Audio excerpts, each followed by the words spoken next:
தையற்காரர் ஒருவர் தனது கடையில் துணிகள் தைத்துக் கொண்டிருந்தார். அவருடைய மகன் அருகில் இருந்து அவர் வேலை செய்வதை பார்த்து கொண்டிருந்தான். தையற்காரர் ஒரு புது துணியை எடுத்தார். அதை அழகிய பளபளக்கும் கத்திரிக்கோளால் துண்டுகளாக வெட்டினார். பின்னர் கத்திரிக்கோளை கால் அருகே போட்டுவிட்டு துணியை தைக்கலானார்.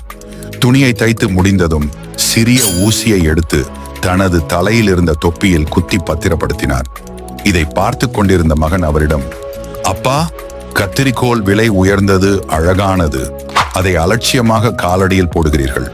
ஊசி சிறியது, மலிவானது. ஆனால் அதை தலையில் பாதுகாக்கிறீர்களே, அது ஏன் என்று கேட்டான். நீ சொல்வது உண்மைதான் என்றார் தையற்காரன். கத்திரிக்கோள் அழகாகவும் மதிப்புள்ளதாகவும் இருந்தாலும் அதன் செயல் வெட்டுவது, அதாவது பிரிப்பது. ஆனால் ஊசி சிறியதாகவும் மலிவானதாகவும் இருந்தாலும் அதன் செயல் சேர்ப்பது. ஒருவருடைய மதிப்பு அவருடைய செயலை கொண்டே நிர்ணயிக்கப்படுகிறது.